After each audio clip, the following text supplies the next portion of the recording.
Welcome to the Honest Designers Show, a totally transparent under the hood look into what it's really like being a designer.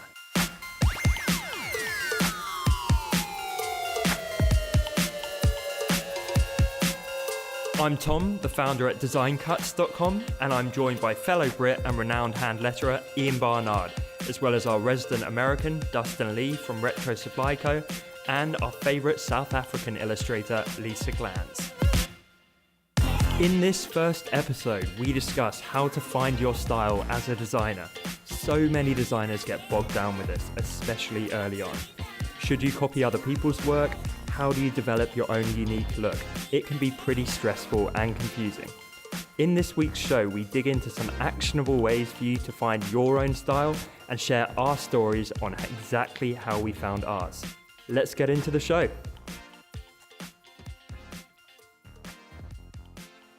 You know what it really seems like? I'm curious if you guys feel this way too. I feel like the style is actually like, you do stuff for a while and at first you're like kind of copying people, but you're not trying to. It's just because like you really like what other people are doing and you can't get it out of your head. And then finally like you get comfortable enough with yourself that you start to like little parts of yourself start to pop through because you start to realize, oh, I'm okay. Like who I am. Yeah. And then like slowly you kind of shed that off and just become yourself. Yeah, I totally know what you mean. And the early days, you're right, you're looking up to people and sort of trying to emulate their work. Even if you're not copying it directly, if I could get my words out, you're not having your own style, you're trying to mimic someone else's. And for me, you find your style when people recognize it without knowing you were behind a piece of work.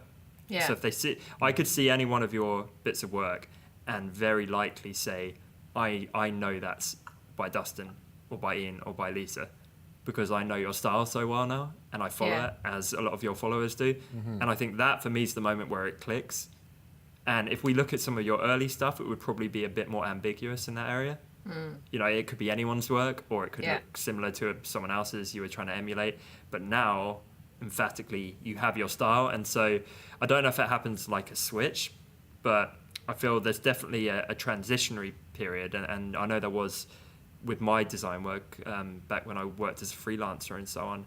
There really was a point where I went from copying other people's, and I know in the early days, whenever I had a project, I'd go and look at other people's work to try and inspire mine. And then I got to a point where I was like, I'm just going to start with a blank canvas and copy myself. You know what I mean? Yeah. I'm going to go from scratch with my own style because I feel confident enough to do that. And in the early days, I had nothing to draw on. Mm-hmm. Yeah, I think it's a case of, I think when you are using other people as a reference and you kind of, sometimes you copy them like sort of design for design, but that is actually your style already because you were drawn to that in the first place. So you just didn't know how to execute it really. So you just use the pro to help you execute your own style until eventually you have enough confidence to actually execute it yourself, you know? Yeah, I like that actually. And that, I don't want anyone to feel bad because so many people, and hopefully, people listening are there right now where they're in that phase of maybe copying and learning from other people's work. And I think that's a nice way of putting it. Mm-hmm. That's not a bad thing. That's a natural part of the process. Yeah, absolutely. I did that, until eventually you feel comfortable doing it yourself and not having to refer back to the person that's already got it, perfect kind of thing. So yeah, you got to start there. Something I did early on that, because like I knew like myself from when I first started, I was just like, when I first started design, like I was literally like, just like, copying people, not plagiarizing, but like clearly just looking and being like, well, how do they make their eyes or how do they do this, You're like reverse engineering it, right? Yeah, exactly. But then like when I started to kind of like do stuff more publicly, like what I did was I would like, I should come up with a name for this, some sort of silly name for this. But what I would do is I'd find like multiple things I had that I liked from different people, or some of it, the advantage for me was some of it was like retro stuff where it was, forgotten about, or some of it was out of in the public domain. But I would get a variety of different sources. So maybe this illustrator I like, and maybe this tomato can I like, and then this. And then like I'd kind of blend it, and then I'd be like, well, what do I like from this? And I'd kind of do a variation on that, but then I'd add something else in that came from somewhere else. And by the time it was all mixed together and I had done added my own touches to it, it was indistinguishable from, anybody. That's quite a cool approach, and I think that's a better way of working, because when I was doing web design, it's pretty obvious if you ripped off another web designer.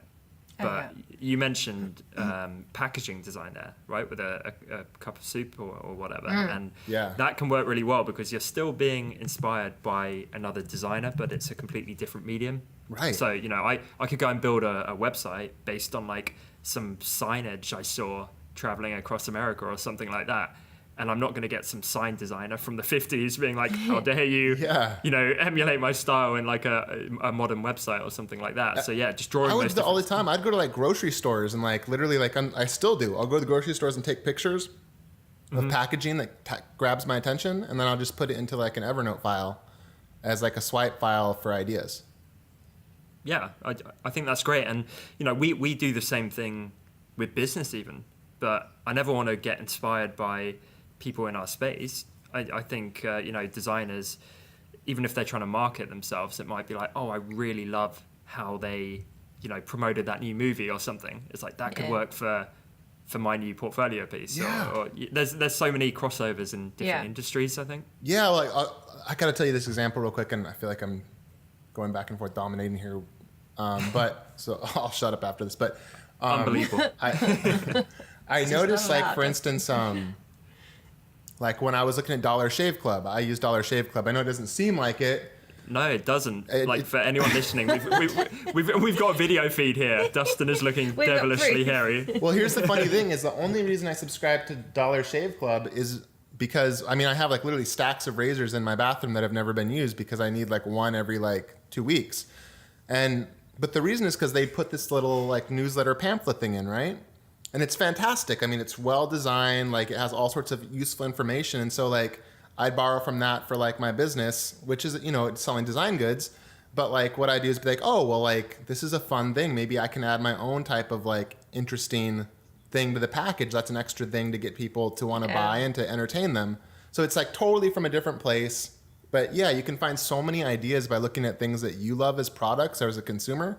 And say, like, how could that be repurposed as something for design? Not copying how Dollar Shave Club or someone looks, just the general concept as a skeleton for building off of.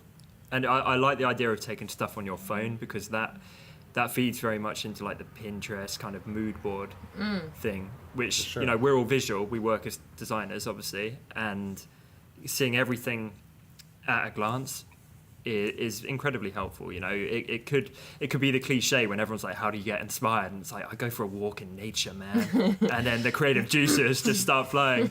And like it's a cliche for a reason though at the same time. And if you went and you were photographing like textures and interesting surfaces, and maybe it was like an old sign in the woods or whatever it was, and then you came back and built something completely different but sort of loosely inspired by that, I feel like that's a good little thread to latch onto, and that all will go into your style. You're not going to do a piece like that every single time, but you're just kind of starting that inspirational process and working through it, but putting your own stamp on it.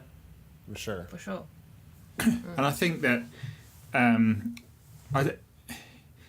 it's something because I struggle to nail down a particular style, because I suppose someone's style can either be really narrow, as in, it's just one type, or it can be quite broad. I find mine's quite broad because I can range from doing really refined scripts to really, really loose sort of maybe slightly on the childish sort of looks like cut out letters.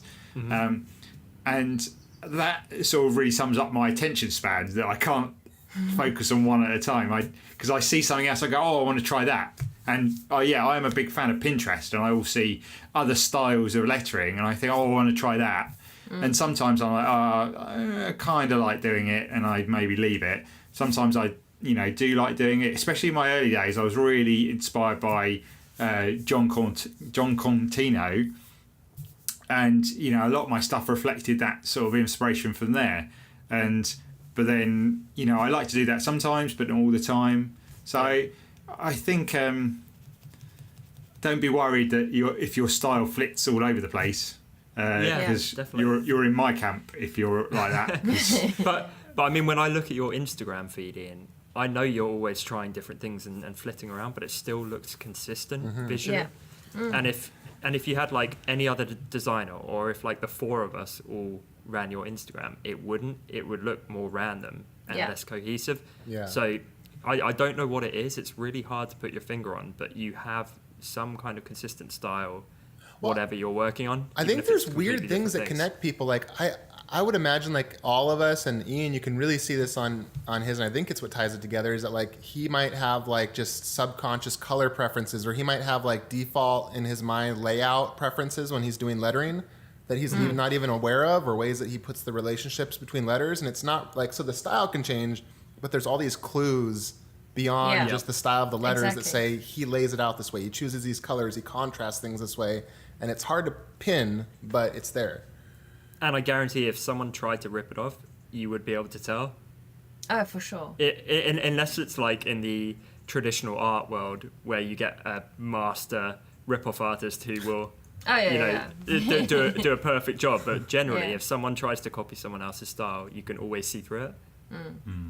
For sure. Okay, so I guess like going back to the notion of practice, that's a big part of it, right? Like, I know it was for me, and... Yeah. I mean, for sure. For me, I felt like it took me... when I actually started illustrating, like, full-on, like, full-time, every day, concentrating on my products, etc., I think it took me about 2 years to eventually get to a place where, you mentioned early on, kind of something clicks. Yeah, and for me it took about 2 years to get there. So it I think it is a practice. I think it is something you got to keep at.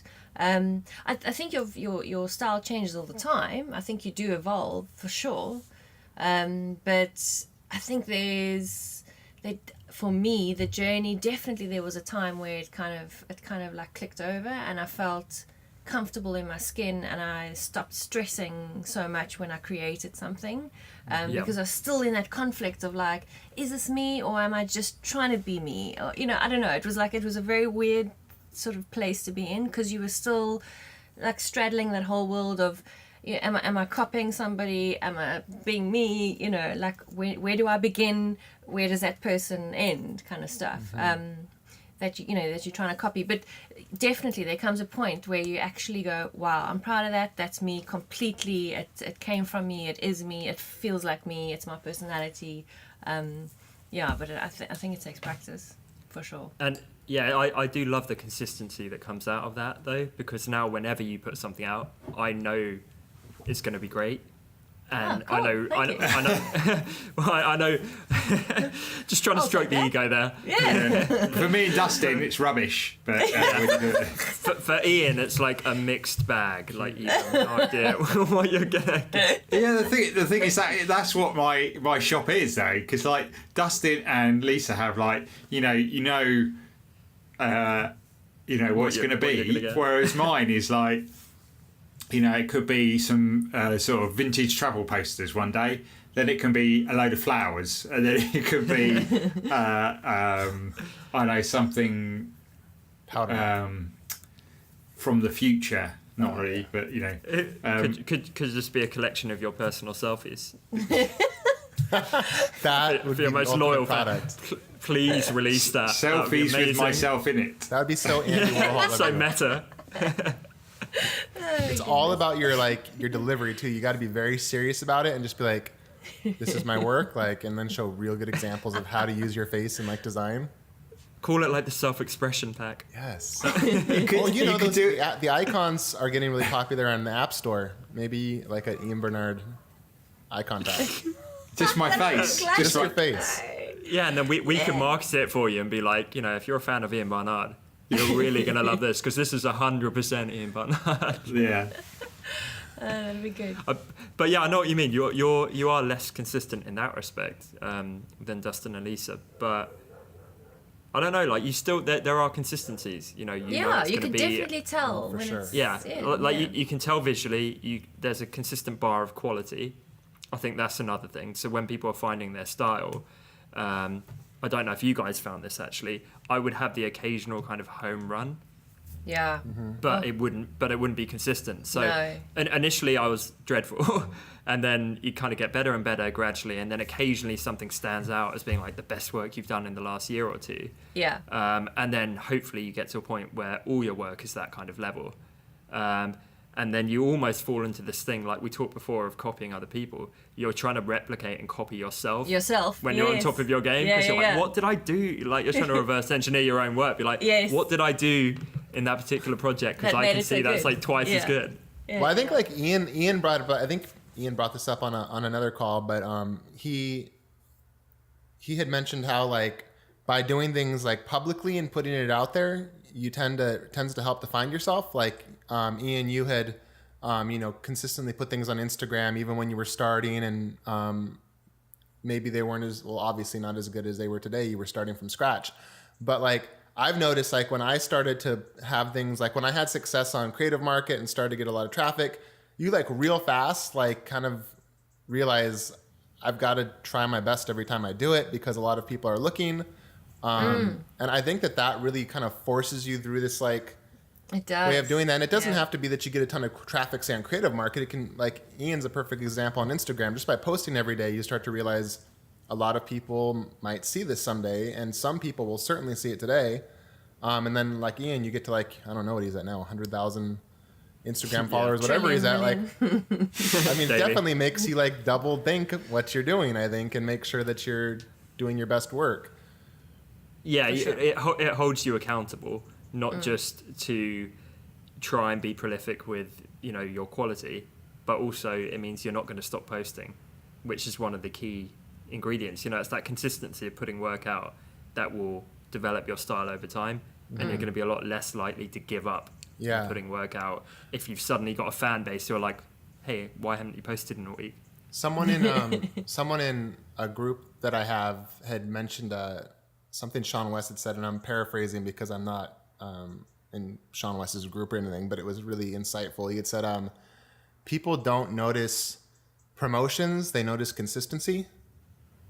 Yeah. And I just thought that was so brilliant, because I thought, man, that's so true. And I had never thought of it that way.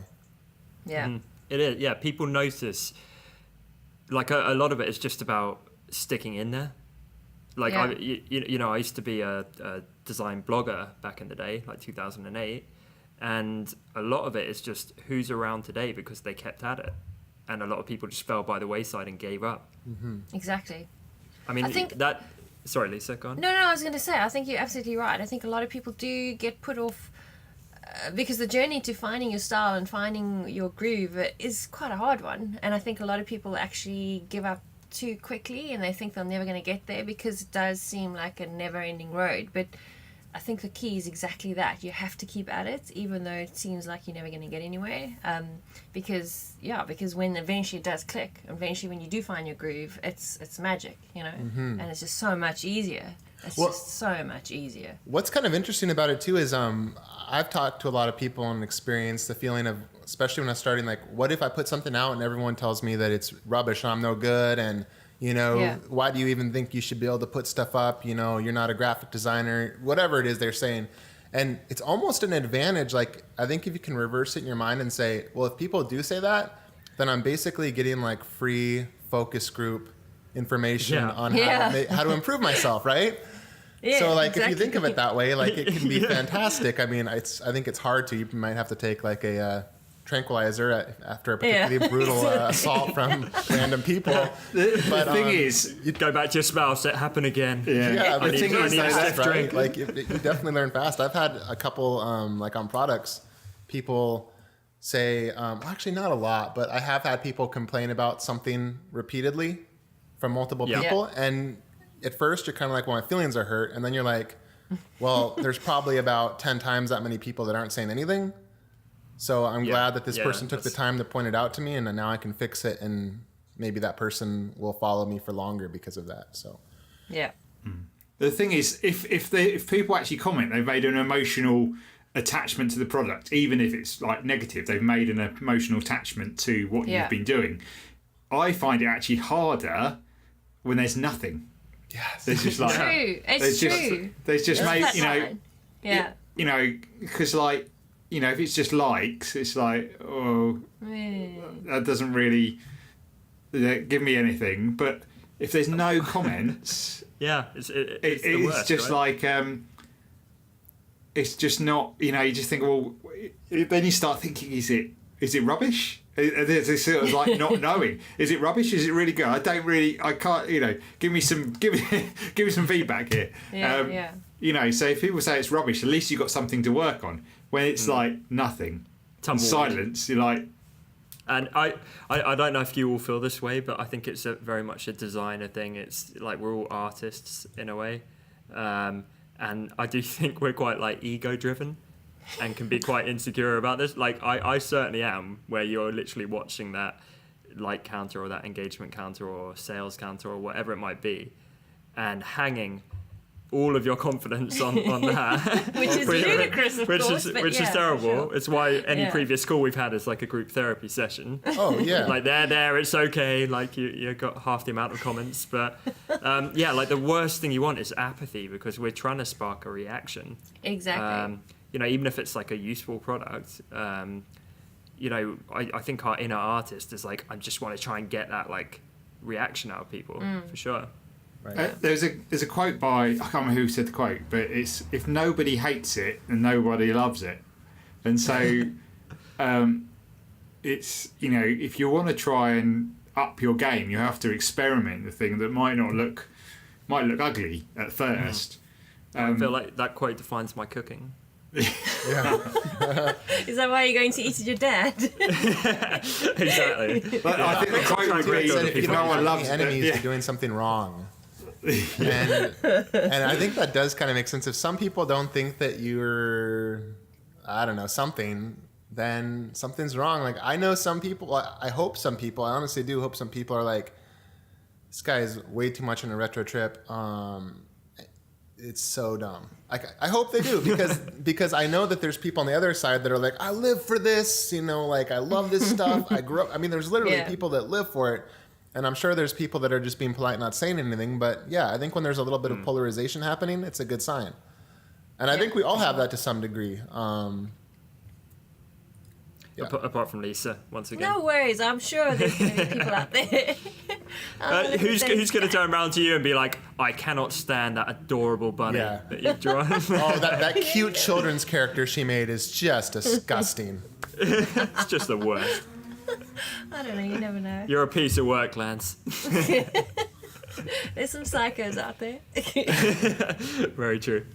So I don't know, what kind of what tips would you guys give apart from just practice for finding your style, apart from practicing and hanging in there? I think if someone is really, really new to the whole process, I would say start taking note of what you naturally are drawn to, from, as Dustin was saying, like from packaging, from magazine layout, to Pinterest, to things that really grab you. And then once you've done that, you can kind of analyze, what is it about that interests me? Is it the color? Is it the way the person put it together? Is it because it's soft and feminine, or is it kind of bold and kind of geometric, or and then you start getting clues like what tickles your fancy, and I think from there you can build on that. I like that a lot, and I think the analysis is key, because otherwise you end up with this big mood board of stuff, and you're like, okay, this is kind of my style. What does it mean? What does it mean? I don't understand why. And I kind of compare this to having taste in music or something. Yeah. So I feel like the older you get, the more your taste develops with the music that you listen to. But personally, I start to really think about what I like. So I realized I started getting drawn to a lot of like quite bass heavy, post-punk rock kind of stuff. And so when you start thinking in terms of what you pick out in that music and like, when you hear a band who are fit within that mold, it's like, like that's my style, and they go on the playlist kind of thing.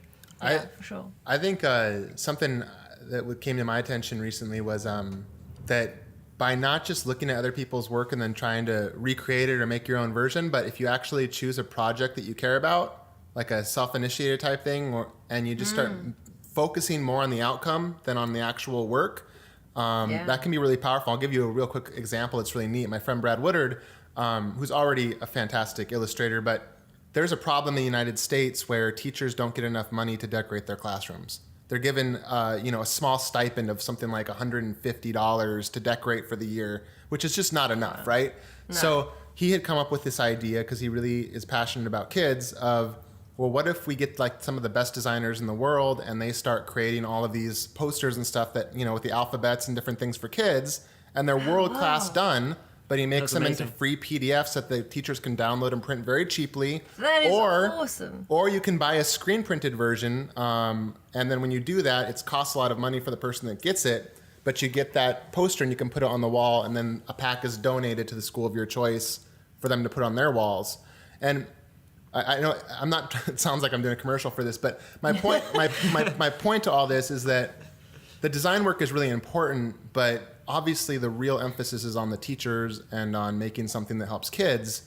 And I feel like by doing that, you get excited about that process and you stop focusing so much on, am I being myself? And you start thinking, what will help these kids? What will help the teachers? Yep. And that makes it exciting. We put out that video on Lisa where you talked about like finding your flow as a creator. And I think that fits into what Dustin's saying. It's when you get lost in it, when you get lost in the process, and just kind of get out of your own head. Yeah, you kind of remove yourself out of the equation, So you get out of the way so that the actual creativity can take charge, kind of thing. And through the creativity, your style. Yeah. So if we were doing a project, instead of thinking like, oh, is this my style or is it not? If we were thinking more about like the challenge of, okay, so the client is, I don't know, I'm looking at some cookies here on my desk. So if it was like a, I can't believe I'm saying cookie as well. I'm English, biscuits. If it was a biscuit company, Ian, sorry, apologies, mate. If it was a biscuit company, you'd start thinking about like the people who enjoy them and like what they enjoy about them. And when you start thinking as a designer should, and being less insecure and thinking, okay, well, how am I going to come across and how's my work going to look? Exactly. Then I feel like your style will naturally go into the work you're doing, because the style is, I think your style is more subconscious. If you try and consciously like analyze it and impart it onto your work, that's not really going to work. It's not like musicians sit and like have a formula for like, well, this is our style, so if we put the notes down in that order, it will work. They're trying to think about the end goal, like Dustin said. Well put, yeah, and even if like it your style doesn't come across perfectly or you make some mistakes, at least you can still look back and say, well, that wasn't a failure because I made something that helped people, and I learned along the way. And anyone who's going to complain that you were trying your best to do that, well, it's just silly, because it wasn't all about you. It was about making something for the client that was great. Amen. Yeah, Ian, did you have a particular, because whenever I think of finding your style, I actually think of you the most, because you had that sheer consistency of like a daily output on Instagram. And apart from just the consistency, was there something that kind of clicked with you? No.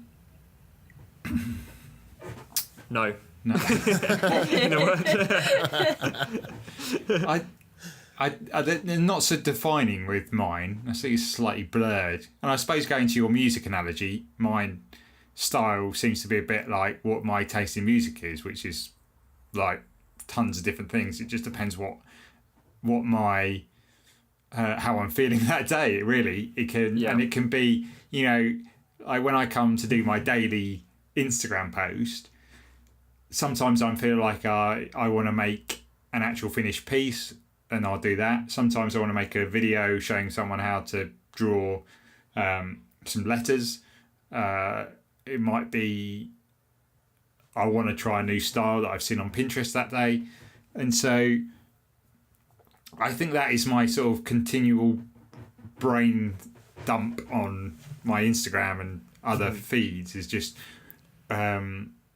what inspires me today and what would I try today. Because I sometimes, through trying, I work out, actually, this is really good and this will help me with my style or my way of doing things, that will then come out, maybe, which subconsciously I can't see, but other people can. Is that constant experimenting with different styles. I see styles I really enjoy looking at. I tried it myself, didn't really enjoy the process. and so I move on from that.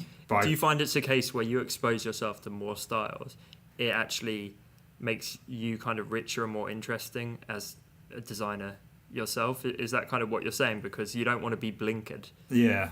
Completely. So you're like almost like a sponge. You're taking on board constantly all these different influences, and even though it's not changing your style, it's just adding to it. Yeah, I think it's just you sort of grabbing all these things, and I suppose you're maybe you're trying to make the best. Like maybe you're a mechanic and you're trying to make the best car you could possibly get. You grab a the suspension from here and the brakes from there and the engine from there, and they all might be of different other vehicles to create this.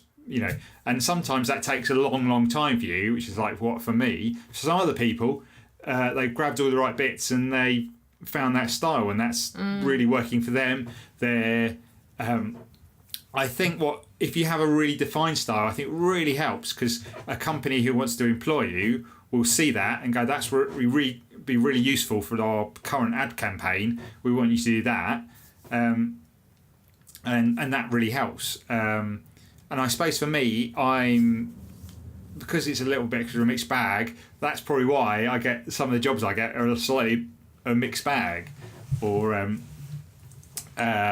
so, and I quite like that actually. I quite like the sort of differentiating the sort of jobs, whereas some people enjoy, once they've got their style nailed down, it's just refining that and refining it. So yep. I definitely think it's whatever your personality type is, to honing down your style, I suppose. If you've got the drive to hone down onto whatever that style is, then go for it. If you haven't, and you feel like you change your mind every 5 minutes like I do, then embrace that, but just take on all the experiences and all the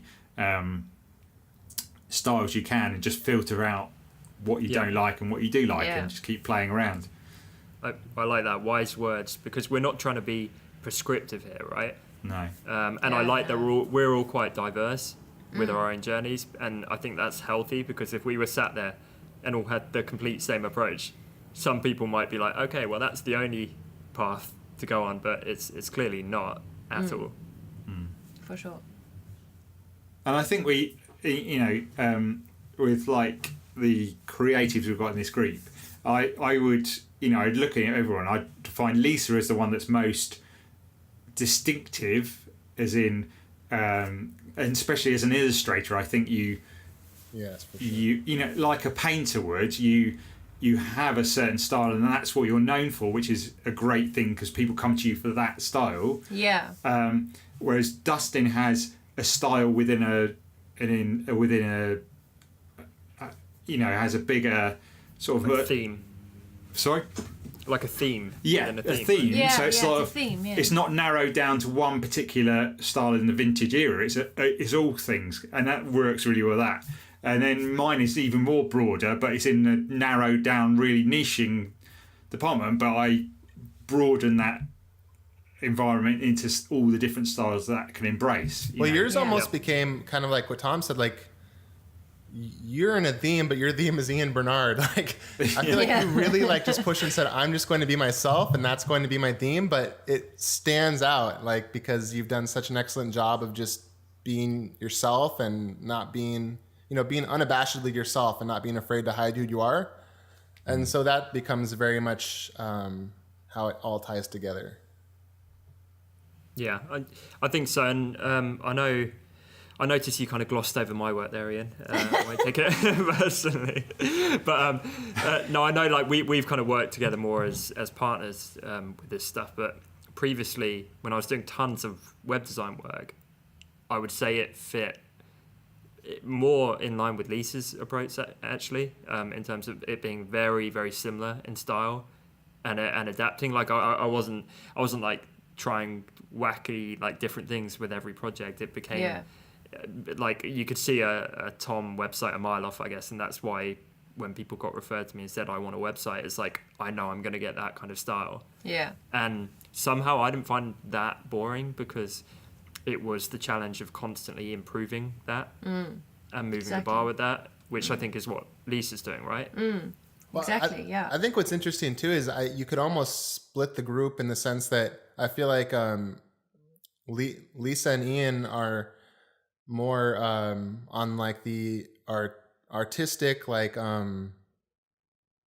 artistic creative side of the spectrum, and I feel like me and you have those. Me and you, by you I mean Tom, have those aspects too. But like, there's a little more analytical where I definitely think about like, well, what does my audience want, or what do these people want, or what would make this most useful to somebody in terms of a product. And it's not really, it definitely isn't one that's better than the other. It's just two different kind of like journeys that people go on. I think theirs sounds cooler. We need to glamorize ours. I think mine's cool, but probably not to as many people, but I find it very cool. No, so do I. The comparison there is like they make stuff look beautiful, and we're like the number bots. Yeah. Well, I mean, I love making neat looking stuff. I just feel like my first question is always what will my customers that I have on my email list love, and I don't worry about creative market or what anybody other than those people that I consider kind of like a family. But I have to admit, I mean, I don't really look at Lisa's and think I wish I could draw like that, just because.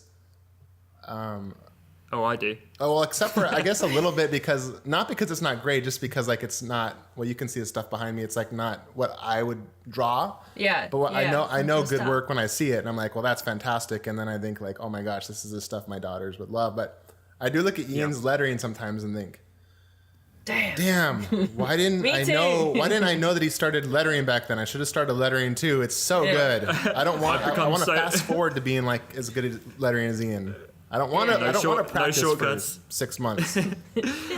I've become so incredibly harsh on myself. Like I've always kind of done this thing where if I get a birthday card for a friend or something, I'd try and do like a semi-calligraphic bit of their name on the front of the card. Yeah. And it's never looked great, but I've been able to live with that. And now I've been so exposed to Ian's lettering, every time I do it, I'm like, forget it. Just throw it in the bin. Well, maybe that's it, because like I see Ian's stuff and I think, well, if I really decided I love lettering, I'm inspired by Ian and he showed his journey, I'm like, I think I could practice for like hour a day and like in a certain period of time find my own style of lettering. So then like I feel like empowered by that. But when I look at Lisa's, I'm just like, maybe because it's so abstract to me, illustration, I don't know very much about illustration, and because I don't see as much progress shots from her, I'm just like, well, that's just something impossible that magically happens up in her attic. All right, Lisa, okay, do you want next time I'm going to bring you my worst work 3 years ago. Please do. Please. Yeah. You're like kind of untouchable at the minute, and it's intimidating. No, you guys are insane. I think illustration is hard. I find illustration harder than, because I could have learned anything. Like I chose calligraphy because it's the first page of the book. I think I mentioned it. It says that you, what book? Sorry. You don't. Sorry. You said the first page of the book, but what book are you referring to? Oh, sorry. To the book. Dummy's Guide to Calligraphy. Sorry, people are going to think you're talking about the Bible. The book. Okay. It says in the beginning. In the beginning, there was calligraphy. That you don't have to have talent; you just have to have the perseverance to practice. And I was like, okay, that sounds good, because I have no natural talent in this whatsoever. So, whereas I suppose illustration is something that is. There's no, because you can be a calligrapher and just do everything perfect on the style that you've trained on, whether that's black letter, whether that's a copperplate script, something like that. You can, refine by copying that, and that's all you do. Whereas illustration is a bit more, you have to think creatively, and you can copy someone else's, but that would be someone else's. I know what you mean, but with hand letterers and calligraphers, surely then there would just be a bunch of people who were exactly as famous and as popular because they all did it exactly the same and equally perfect. And I don't think that's the case. I think you have imperfections in your work, which you're like proud of, as you should be.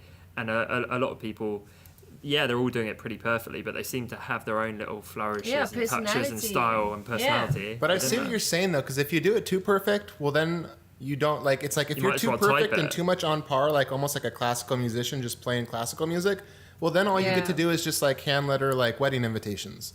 Like you have to put some personality and flaw and quirkiness into it if you really want to get which jobs. is why you're getting like old violins and doing cool lettering on them and bike helmets and drawing with vegetables and like doing all this crazy stuff. And I think that links back to the finding your style, right? Because you're pushing the boundaries of this. You're not just your style. The end goal is not perfection, I presume.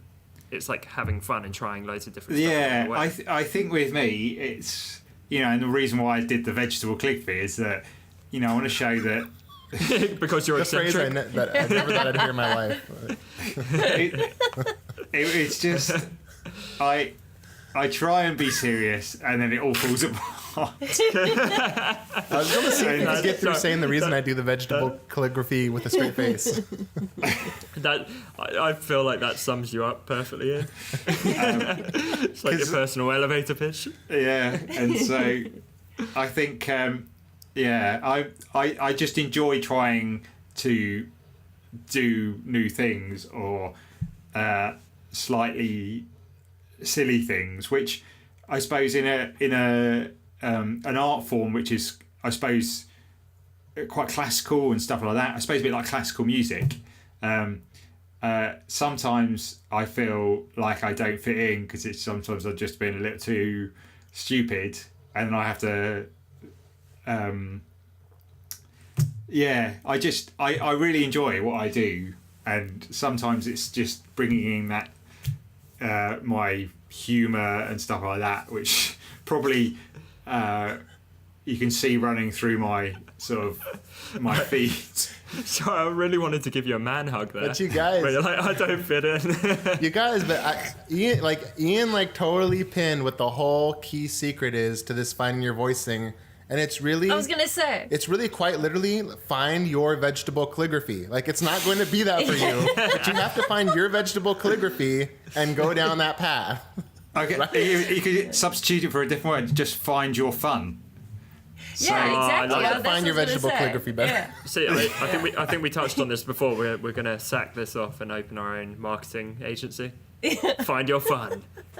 Send in voiceover. Yeah. The thing that gets when you have fun is when you're really alive, isn't it? You're like, whether that your fun is climbing a cliff or whether it's riding a bike that goes very, very fast. It's whatever you define as something that really gets you excited about, and you look forward to doing, and you just like can't wait to get out there.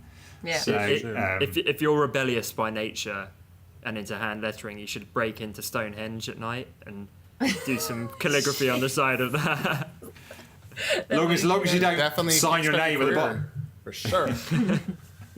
No, I like that though. Like, find your fun and do that. And that Dustin, do you remember the video you did with us where you were saying like, do what's weird about you? Oh yeah. And embrace that. That totally kind of ties into that. For sure. And it does, like, forget finding your style. It makes you memorable. Like, I think the vegetable calligraphy that was some of the pretty early stuff I saw from you with Instagram, and straight away you stuck in my mind out of like the dozens of other hand letterers that I'd seen. I was like, oh yeah, that guy is a magician with a carrot. Oh goodness.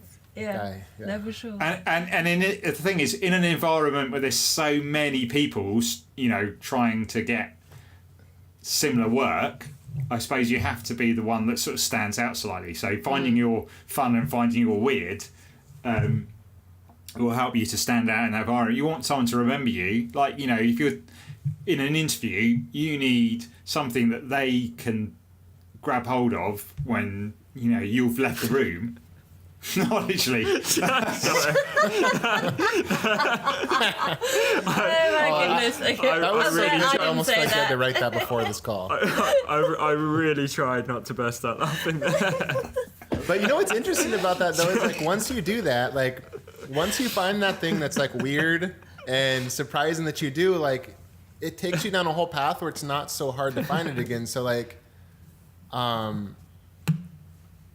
Well, like for instance, like when I've like released packs, for instance, if I release one pack and like I released one that was like these like simulations of ink brushes or ink pens for Illustrator, and that did well, and I kind of put this like, you know, retro kind of cheesy look to it, and it did well, then you're like, well, now I can do like chalk and I can do pencils and I can do whatever, or like with vegetables. And I'm sure Ian was like, well, now I can do violins and maybe I can do it on a car someday, or maybe I can do this. Like it starts to like make it so much, it opens up the world to you without having to reinvent the wheel every time. Mm-hmm. Yeah, it does. I remember at school I had this art teacher, and if I got too samey in my work, he would tear it up in front of me. Oh shoot. That is chronic. That's shocking. He was actually like one of the best teachers I'd have. And another time he made me whitewash over the entire thing and then do something new on top of the dried whitewash. That is. Do you feel like that was good or bad? It was honestly good. It was kind of mortifying at the time, but then when I redid it in that kind of headspace of, oh, well, whatever, like, I don't care now, and I'm certainly not overthinking it. Yeah, he was, because he said he warned me. It was like, stop playing it safe, otherwise something's going to happen. Do you know what that reminds me of? Like a psychopath. Yeah. Today's equivalent: Photoshop crashing. When you haven't saved your work. Yeah, for 5 hours. Yeah. I've actually produced some better things when I've worked on a project and then Photoshop crashed and I had to start again. And I learned. Going out, it forces you to go over it twice, and you're like, suddenly, like muscle memory. You've got this much better finished thing, just because, Photoshop was being funny. Yeah. Yeah, but it's so true about the fun thing. I was just thinking the other day, this is going to sound really weird, like I'm a psycho, but when I'm drawing characters like bunnies and stuff, you talk to them.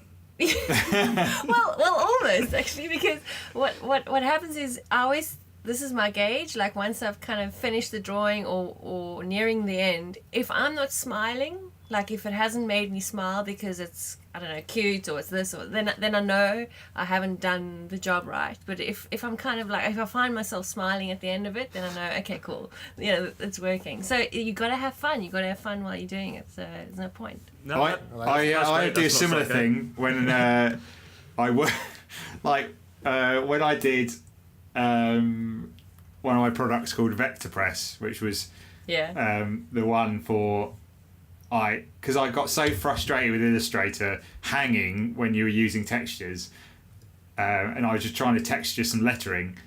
I figured out how to do it without that happening. I was like, yeah, fist pump in the air. And it's that sort of... Yeah.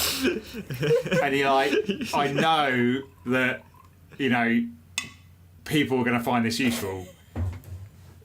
That's not Dustin going to the leave. Yeah, sorry, Dustin, have you got like a decanter there? for anyone listening, that's not Dustin just subtly... Going for a little whiz. What on earth is that? That looks like something out of Breaking Bad. It's like, a Chemex. It makes coffee. I just brought it in here. It's huge. It's like a huge beaker. It is. Wow. You do a professional brewing job over there. Just got a mug of instant here.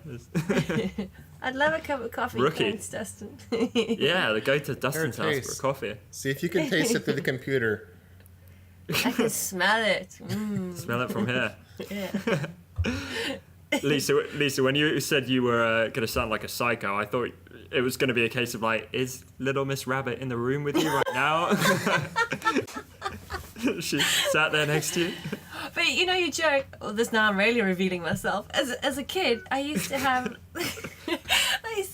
I was convinced that there was this little guy that lived on my bookshelf. There is. It's not. To the point where I made a little bed and everything. And I'm not talking like I was 6 years old. I was much older. much older. 23. So, yeah, it was kind of like a year ago. No, seriously. So I kind of have this weird world of my own, for sure. That's awesome, though. You should illustrate him. You can define what he looks like. He's going to make it in the next pack. Yeah. Lisa's special friend. Yeah. Okay, so to circle back to finding your style. And all the psychos sitting in this... Well... Yeah, and from the 4 psychopaths here. I don't know if there's kind of anything else that we haven't touched on for people that's a really, particularly those beginners, because I think that's who this episode is aimed at, right?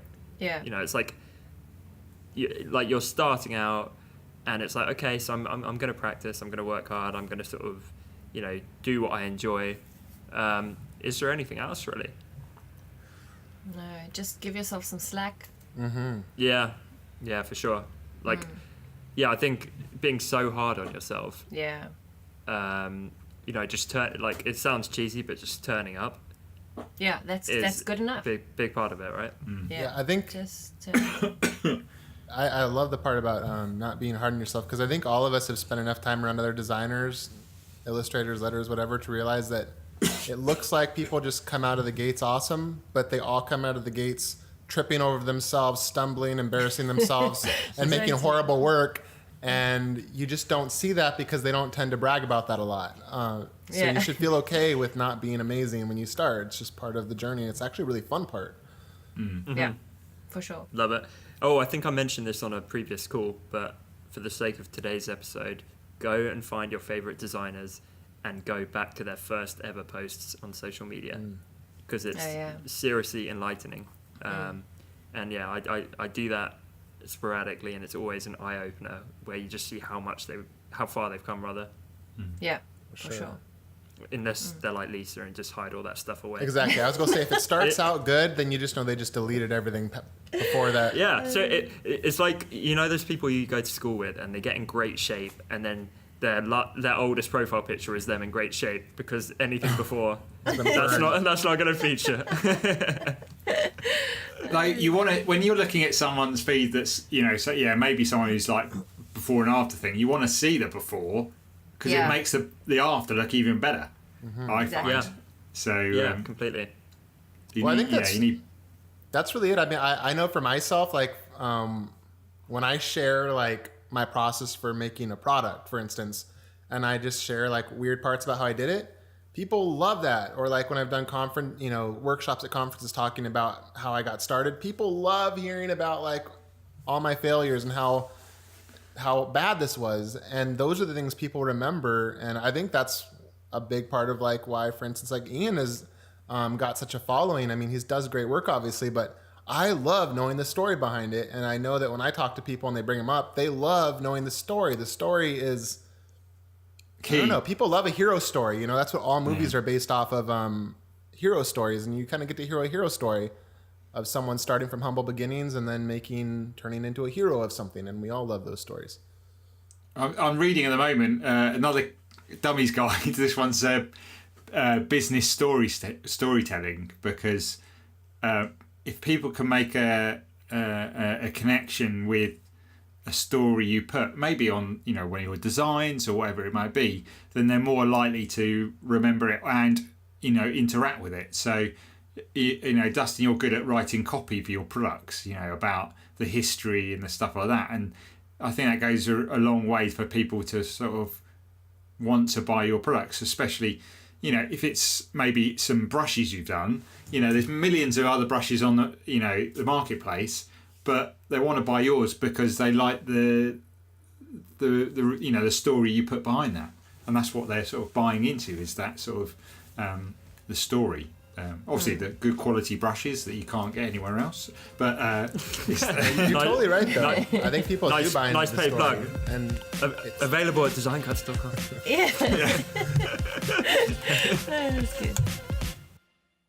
Thank you so much for tuning in to this very first episode of the all-new Honest Designers show. We really hope that you enjoyed it and found some actionable tips for finding your style as a designer. You can find show notes from this episode as well as all future episodes over at honestdesigners.com, and you can also find us on iTunes by searching The Honest Designers Show. It would mean so much to us if you could take a minute to pop over to iTunes and leave us a short review or any feedback, as well as any questions you might want us to answer on an upcoming episode. We look forward to bringing you more tips and design inspiration this time next week in episode 2. See you then.